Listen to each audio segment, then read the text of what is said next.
here!" cried Alice, quite forgetting in the flurry of the moment how large she had grown in the last few minutes, and she jumped up in such a hurry that she tipped over the jury box with the edge of her skirt, upsetting all the jurymen onto the heads of the crowd below, and there they lay sprawling about, reminding her very much of a globe of goldfish she had accidentally upset the week before.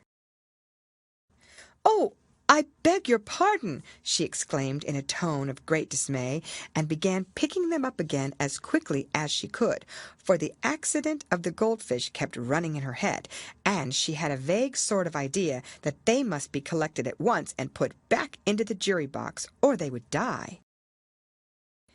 "The trial cannot proceed," said the king in a very grave voice, "until all the jurymen are back in their proper places." "All," he repeated with great emphasis, looking hard at Alice as he said "do." Alice looked at the jury box and saw that in her haste she had put the lizard in head downwards, and the poor little thing was waving its tail about in a melancholy way, being quite unable to move. She soon got it out again and put it right. "Not that it signifies much," she said to herself. "I should think it would be quite as much use in the trial one way up as the other." As soon as the jury had a little recovered from the shock of being upset, and their slates and pencils had been found and handed back to them, they set to work very diligently to write out a history of the accident, all except the lizard, who seemed too much overcome to do anything but sit with its mouth open, gazing up into the roof of the court. "What do you know about this business?" the king said to Alice. "Nothing," said Alice. "Nothing whatever?" persisted the king. "Nothing whatever," said Alice. "That's very important," the king said, turning to the jury. They were just beginning to write this down on their slates when the White Rabbit interrupted. "Unimportant, your Majesty means, of course," he said in a very respectful tone, but frowning and making faces at him as he spoke. "Unimportant, of course I meant," the king hastily said, and went on to himself in an undertone, "important, unimportant, unimportant, important," as if he were trying which word sounded best. Some of the jury wrote it down important, and some unimportant. Alice could see this, as she was near enough to look over their slates. But it doesn't matter a bit, she thought to herself. At this moment the king, who had been for some time busily writing in his notebook, cackled out, "Silence!" and read out from his book. "Rule 42. All persons more than a mile high to leave the court." Everybody looked at Alice. "I'm not a mile high," said Alice. "You are," said the king. "Nearly 2 miles high," added the queen. "Well, I shan't go at any rate," said Alice. "Besides, that's not a regular rule. You invented it just now." "It's the oldest rule in the book," said the king. "Then it ought to be number 1, said Alice. The king turned pale and shut his notebook hastily. "Consider your verdict," he said to the jury in a low, trembling voice. "There's more evidence to come yet, please, your Majesty," said the White Rabbit, jumping up in a great hurry. "This paper has just been picked up." "What's in it?" said the Queen. "I haven't opened it yet," said the White Rabbit, "but it seems to be a letter written by the prisoner to somebody." "It must have been that," said the king, "unless it was written to nobody, which isn't usual, you know." "Who is it directed to?" said one of the jurymen. "It isn't directed at all," said the White Rabbit. "In fact, there's nothing written on the outside." He unfolded the paper as he spoke, and added, "It isn't a letter after all. It's a set of verses." "Are they in the prisoner's handwriting?" asked another of the jurymen. "No, they're not," said the White Rabbit, "and that's the queerest thing about it." The jury all looked puzzled. "It must have imitated somebody else's hand," said the king. The jury all brightened up again. "Please, your majesty," said the knave, "I didn't write it, and they can't prove I did. There's no name signed at the end." "If you didn't sign it," said the king, "that only makes the matter worse. You must have meant some mischief, or else you'd have signed your name like an honest man." There was a general clapping of hands at this. It was the first really clever thing the king had said that day. "That proves his guilt," said the queen. "It proves nothing of the sort," said Alice. "Why, you don't even know what they're about." "Read them," said the king. The White Rabbit put on his spectacles. "Where shall I begin, please, your majesty?" he asked. "Begin at the beginning," the king said gravely, "and go on till you come to the end, then stop." These were the verses the White Rabbit read. "They told me you had been to her and mentioned me to him. She gave me a good character, but said I could not swim. He sent them word I had not gone, we know it to be true. If she should push the matter on, what would become of you? I gave her one, they gave him two, you gave us three or more. They all returned from him to you, though they were mine before. If I or she should chance to be involved in this affair, he trusts to you to set them free exactly as we were. My notion was that you had been, before she had this fit, an obstacle that came between him and ourselves and it. Don't let him know she liked them best, for this must ever be a secret kept from all the rest, between yourself and me." "That's the most important piece of evidence we've heard yet," said the king, rubbing his hands. "So now let the jury—" "If any one of them can explain it," said Alice. She had grown so large in the last few minutes that she wasn't a bit afraid of interrupting him. "I'll give him 6 pence. I don't believe there's an atom of meaning in it." The jury all wrote down on their slates, "She doesn't believe there's an atom of meaning in it," but none of them attempted to explain the paper.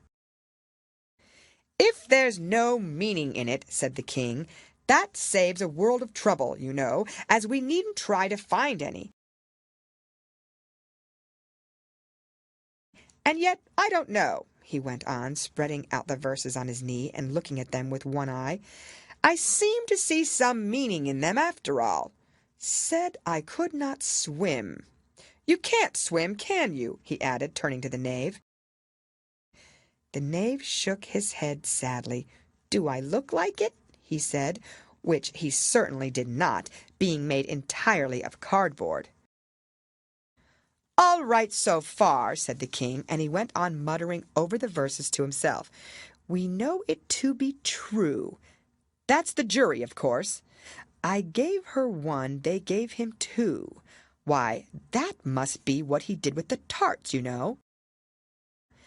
But it goes on, they all returned from him to you," said Alice. "Why, there they are," said the king triumphantly, pointing to the tarts on the table. "Nothing can be clearer than that. Then again, before she had this fit—" "You never had fits, my dear, I think," he said to the queen. "Never!" said the queen furiously, throwing an inkstand at the lizard as she spoke. The unfortunate little Bill had left off writing on his slate with one finger, as he found it made no mark, but he now hastily began again, using the ink that was trickling down his face as long as it lasted. "Then the words don't fit you," said the king, looking round the court with a smile. There was a dead silence. "It's a pun," the king added in an offended tone, and everybody laughed. "Let the jury consider their verdict," the king said for about the 20th time that day.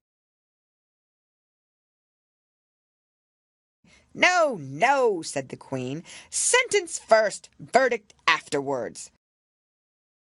Stuff and nonsense, said Alice loudly. The idea of having the sentence first. Hold your tongue, said the Queen, turning purple. I won't, said Alice. Off with her head, the Queen shouted at the top of her voice. Nobody moved. Who cares for you, said Alice. She had grown to her full size by this time. You're nothing but a pack of cards. At this the whole pack rose up into the air and came flying down upon her. She gave a little scream, half of fright and half of anger, and tried to beat them off, and found herself lying on the bank with her head in the lap of her sister, who was gently brushing away some dead leaves that had fluttered down from the trees upon her face. "Wake up, Alice dear," said her sister. "Why, what a long sleep you've had!" "Oh, I've had such a curious dream," said Alice, and she told her sister, as well as she could remember them, all these strange adventures of hers that you have just been reading about. And when she had finished, her sister kissed her and said, "It was a curious dream, dear, certainly, but now run into your tea. It's getting late." So Alice got up and ran off, thinking while she ran, as well she might, what a wonderful dream it had been. But her sister sat still just as she left her, leaning her head on her hand, watching the setting sun, and thinking of little Alice and all her wonderful adventures, till she too began dreaming after a fashion, and this was her dream. First she dreamed of little Alice herself, and once again the tiny hands were clasped upon her knee, and the bright, eager eyes were looking up into hers. She could hear the very tones of her voice, and see that queer little toss of her head to keep back the wandering hair that would always get into her eyes, and still as she listened, or seemed to listen, the whole place around her became alive, the strange creatures of her little sister's dream. The long grass rustled at her feet as the white rabbit hurried by. The frightened mouse splashed his way through the neighboring pool. She could hear the rattle of the teacups as the March Hare and his friends shared their never-ending meal, and the shrill voice of the Queen ordering off her unfortunate guest to execution. Once more the pig baby was sneezing on the Duchess's knee, while the plates and dishes crashed around it. Once more the shriek of the griffin, the squeaking of the lizard's slate pencil, and the choking of the suppressed guinea pigs filled the air, mixed up with the distant sobs of the miserable mock turtle. So she sat on with closed eyes, and half believed herself in Wonderland, though she knew she had but to open them again, and all would change to dull reality. The grass would be only rustling in the wind, and the pool rippling to the waving of the reeds. The rattling teacups would change to tinkling sheep bells, and the Queen's shrill cries to the voice of the shepherd boy, and the sneeze of the baby, the shriek of the griffin, and all thy other queer noises would change, she knew, to the confused clamor of the busy farmyard, while the lowing of the cattle in the distance would take the place of the mock turtle's heavy sobs. Lastly, she pictured to herself how this same little sister of hers would, in after time, be herself a grown woman, and how she would keep, through all her riper years, the simple and loving heart of her childhood, and how she would gather about her other little children, and make their eyes bright and eager with many a strange tale, perhaps even with the dream of Wonderland of long ago, and how she would feel with all their simple sorrows, and find a pleasure in all their simple joys, remembering her own child life and the happy summer days. The End.